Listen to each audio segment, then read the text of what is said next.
Ahora sí. Te quería consultar, uno de tus predecesores dijo que a partir de Vaca Muerta se pueden generar unos 500.000 puestos de trabajo y un superávit en la balanza comercial de algo así como 15.000 millones de dólares para el 2023. ¿Coincidís un poco con esas estimaciones o cómo ves la radiografía futuro de Vaca Muerta hoy en día? Uno de mis predecesores dijo eso. No me imagino cuál. El que fue ministro y secretario. Sí, sí. Yo me voy a basar más en lo que dijo un gran economista hace muchos años, que dijo que hacer proyecciones es algo muy difícil, sobre todo si se tratan del futuro, ¿no? Antes que pronosticar, creo que vale la pena ver cuál era la realidad que teníamos, qué era lo que habíamos hecho en los años anteriores, qué es lo que hemos hecho en nuestro gobierno. Hay un indicador, vos me hablaste de balanza comercial.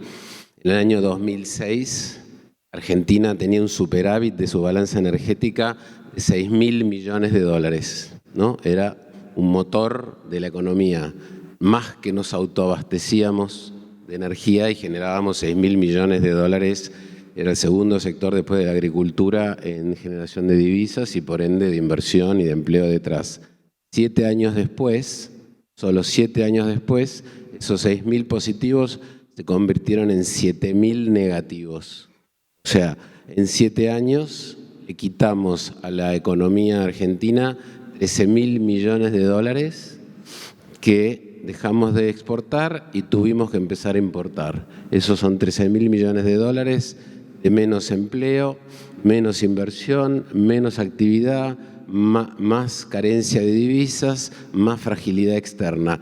Yo creo que este swing de 13.000 millones de dólares en 7 años es una de las causas principales del estancamiento económico y de las crisis que hemos vivido desde el 2011 hasta ahora, ¿no? Es una magnitud muy fuerte quitarle a la economía argentina 13.000 millones de dólares, y no fue porque no estuviesen los recursos ni naturales o humanos o empresarios para poder seguir generando como motor esos superávits de autoabastecernos y que nos sobre, sino que fueron directamente políticas equivocadas, ¿no? Entonces, por políticas equivocadas, muy equivocadas en el sector energético, algo que era un motor se convirtió en un ancla que empezó a tirar para abajo la economía. El año pasado fueron 2.200 de déficit. Este año vamos a ir al equilibrio, quizás un pequeño superávit. Los primeros 4 meses ya tuvimos un pequeño superávit, pero probablemente estimamos que estemos en equilibrio. Y para el 2021 es la mayor proyección que me animo a hacer, puede ser un superávit de 2.000 millones de dólares. Con lo cual la reversión ha sido total. La inversión y la producción se ha multiplicado. En el no convencional, o sea, hablando específicamente de Vaca Muerta, la mejor manera de medir la inversión y la producción futura es el número de fracturas que se hacen por mes. Antes se medían los pozos, pero como ahora un pozo puede tener, por ser no convencional, más o menos fracturas, es más certero medir el número de fracturas. En el año 2015 se hicieron menos de 100 fracturas por mes. Todas y casi todas por YPF. Prácticamente no había ninguna otra compañía. Este año estamos en 550 fracturas por mes. Y a pesar de que YPF sigue siendo el líder con 40% de eso, ya tenemos 10 compañías operando. La producción, eso te da una idea de lo que va a ser la producción a futuro, ¿no? O sea, las fracturas de los años pasados, las que estamos teniendo hoy, las 550 de este año, lo que va a seguir creciendo la producción a futuro.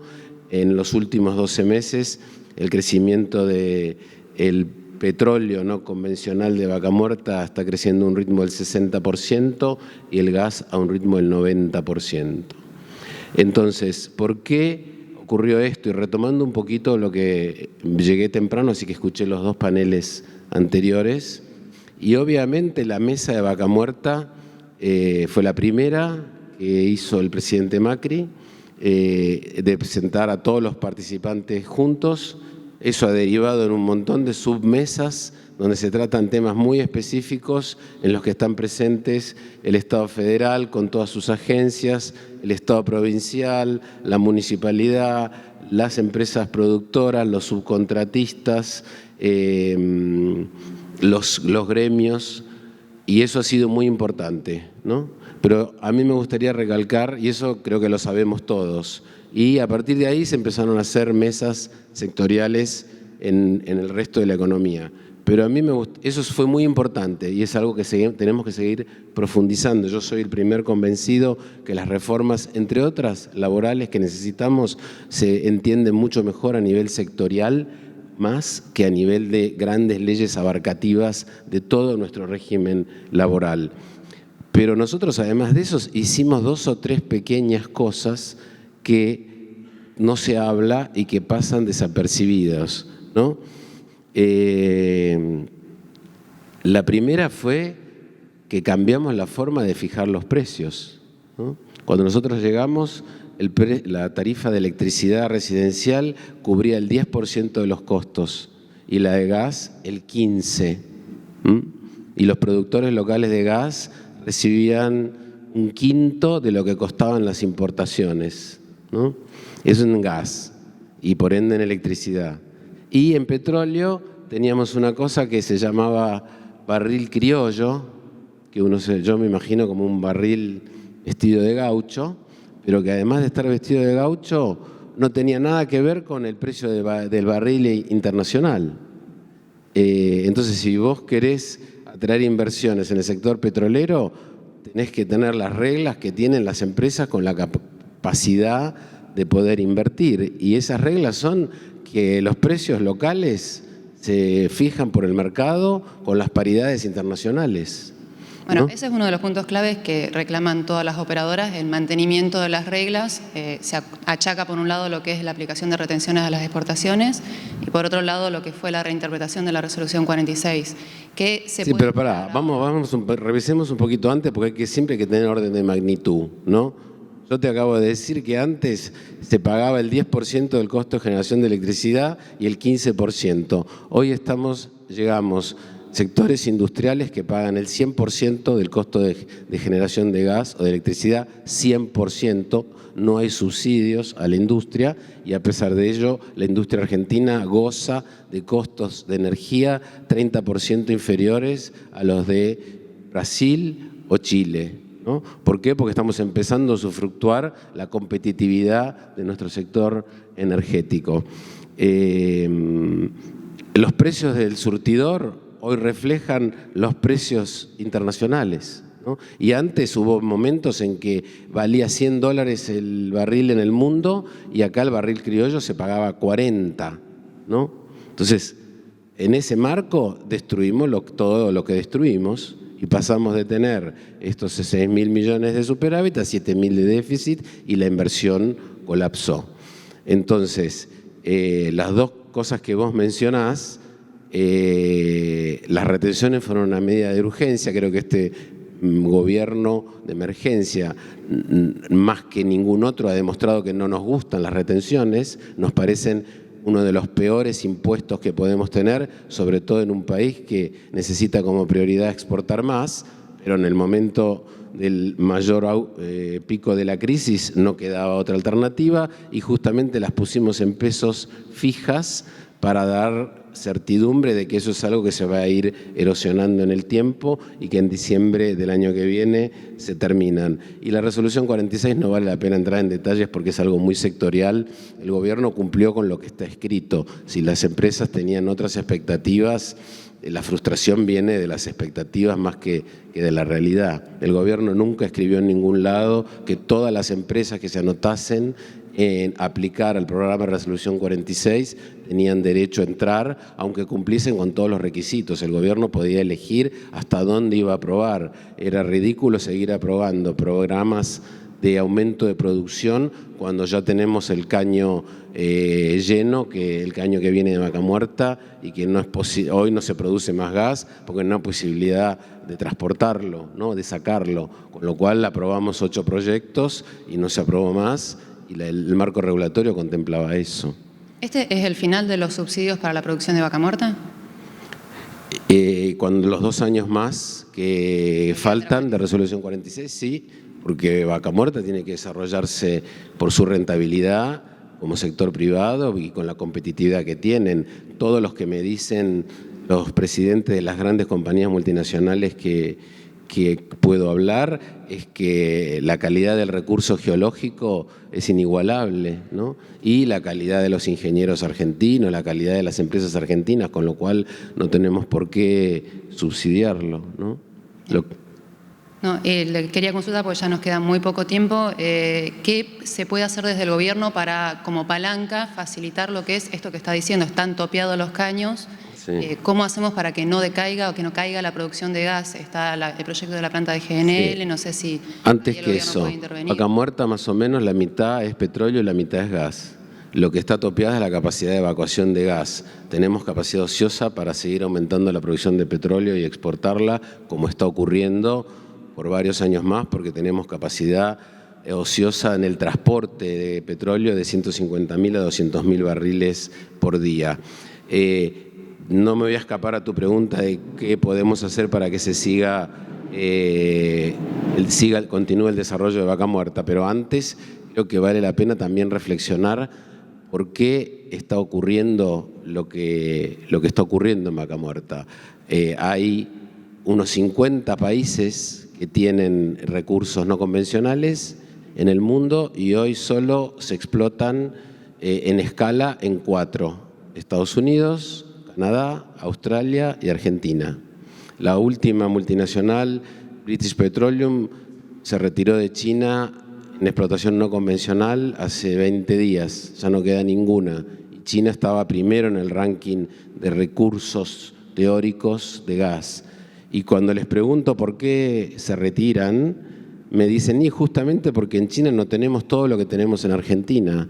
Y todo lo que tenemos en Argentina es el recurso geológico, pero también tenemos empresas de petróleo y de gas que tienen una historia de más de 100 años, argentinas, internacionales, tenemos gremios que saben trabajar en gas y en petróleo, hay universidades que forman ingenieros de petróleo, hay subcontratistas, hay un marco regulatorio amigable, y por eso está ocurriendo lo que está ocurriendo en vaca muerta. Lo mejor que podemos hacer para continuar con el desarrollo de vaca muerta es terminar de tener una macroeconomía saneada, no tiene nada que ver con el sector energético. Hoy un proyecto de vaca muerta seguramente le están exigiendo los inversores 14, 15% de tasa de retorno, porque la tasa de retorno viene marcada por lo que es el riesgo argentino. Si nosotros tendríamos una macroeconomía saneada, esas tasas de retorno van a bajar y entonces van a entrar muchos más proyectos de los que están entrando hoy. Un desafío nada chico, ¿no? Y nada es fácil. Menos en Argentina. Por último, le quería consultar, pues la verdad que esto le afecta a todos los sectores y si no se lo pregunto, seguramente la mitad del público me va a matar. Hace unos 10 días sufrimos el apagón más grande que tuvo Argentina. ¿Qué se sabe, qué nos puede anticipar, si bien no está aún en el informe? Y también hablando de vaca muerta, si esto afectó un poco la producción de vaca muerta. Sí, el domingo del corte yo dije que las primeras informaciones iban a estar en 15 días. Eso es el martes que viene. El miércoles me ha citado el Senado para que vaya a explicarlo. Nosotros ya vamos conociendo algunas líneas de qué es lo que ocurrió ese día, pero creo que es mucho más prudente avanzar un poquito más en el informe. No va a estar terminado el miércoles, pero el miércoles ya va a haber elementos como para conocer con más cabalidad las cosas que no solo las cosas que ocurrieron, sino por qué ocurrieron, porque lo que ocurrió más o menos ya lo sabemos, pero creo que es más prudente mantenernos con lo que dije ese domingo, que íbamos a demorarnos unos 15 días en tener la información más cierta, así que el miércoles que viene lo iré a contar al Senado y obviamente después lo contaré, es pública la audiencia con el Senado, después lo hablaré con periodistas.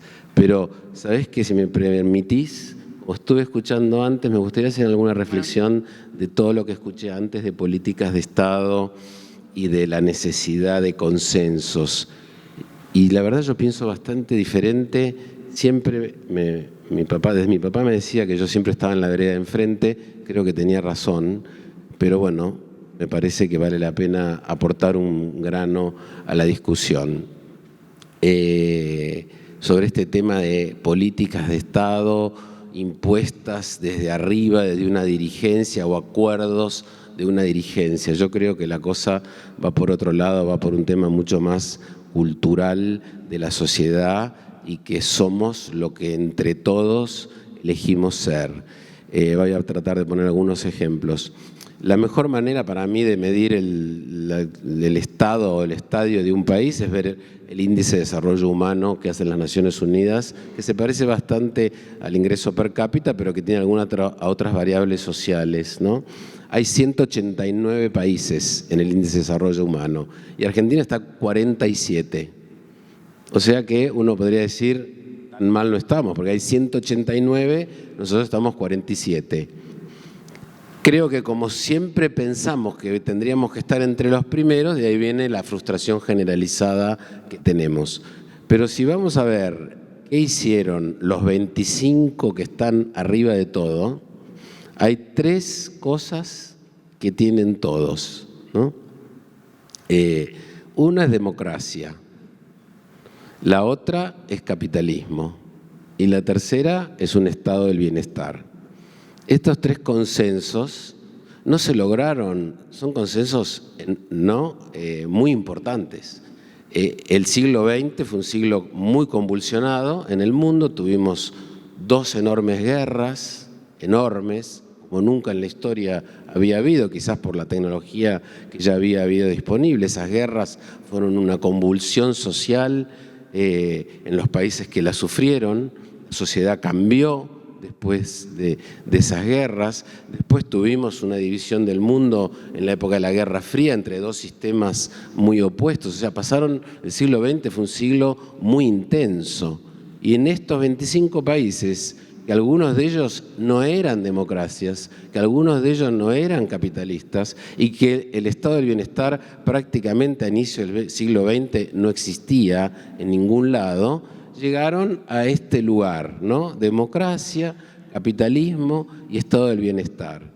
Y esto no fue impuesto por un grupo de dirigentes. Esta fue la sociedad, las sociedades que fueron imponiendo a través de su participación, de su voto, que querían eso y no querían otra cosa. El último ejemplo y termino. Yo viví muchos años en España, con lo cual quiero tomar un ejemplo y contraejemplo que se habla de esto. Cuando hablamos de consensos, el Pacto de la Moncloa es como el máximo ejemplo, ¿no? El Pacto de la Moncloa fue un consenso por la democracia en una sociedad que lo que venía pidiendo era democracia después de 40 años de dictadura, ¿no? Y esos dirigentes que estuvieron ahí eran los catalizadores de lo que estaba pidiendo la sociedad, ¿no? O sea, fue muy exitoso, pero lo que había era una sociedad que quería salirse de un régimen que había vivido durante 40 años y que miraba lo que pasaba al lado en Francia, lo que pasaba en Inglaterra, lo que pasaba en Italia y que querían parecerse a eso. 30, 40 años después de una gran crisis económica como la que vivió España a partir del año 2007, aparecen unas fuerzas políticas nuevas, distintas de las 2 que habían liderado todo ese proceso, que era el PSOE y el PP, que es Podemos, ¿no? Que tiene un montón de reminiscencias del kirchnerismo, ¿no? Y de hecho son socios, o sea, se retroalimentan, ¿no? La gente de Podemos con el kirchnerismo. Y vino a plantear algo totalmente rupturista, en medio de una crisis horrible, con alto desempleo, con un montón de frustración. Y parecía que crecían y que iban a llegar al poder. Bueno, vinieron las elecciones y el 75% de los españoles dijo, mira, ¿sabes qué? Estamos mal, pero nosotros queremos seguir con este sistema que tenemos, y Podemos no llegó al gobierno y a partir de ahí se fue desinflando. Entonces, a lo que voy es que la sociedad es la que va marcando hacia dónde los gobiernos tienen que ir. Y los gobiernos son intérpretes de eso. Y ya termino. Siempre hablamos de la educación, de la importancia de la educación. Yo me pregunto cuál es el nivel de involucramiento de los padres en la educación de sus hijos. ¿Cuántas veces van al colegio? ¿Cuántas veces van a protestar al colegio o a la escuela por algo que está mal? ¿Cuánto se involucran en los deberes de sus hijos? ¿No? Porque el mayor indicador del desempeño de un alumno en la escuela es el involucramiento de los padres, además del nivel socioeconómico de los padres, ¿no? Que quizás tiene que ver con la posibilidad de disponibilidad de tiempo para poder involucrarse. Entonces, de nuevo, la transformación de la educación, no digo que solo la van a hacer los padres, pero si los padres, la educación es federal, o sea, la tienen que reclamar al gobierno de cada provincia, que la escuela mejore. Si los padres no se involucran en reclamar que la escuela mejore, va a ser muy difícil que aparezcan políticas dictadas muy lejos para que el funcionamiento de esa escuela cambie. Bueno, Gustavo, nos hemos pasado de tiempo, pero la verdad que ha sido muy interesante. Te agradezco muchísimo y bueno, saludamos al público. Muchas gracias.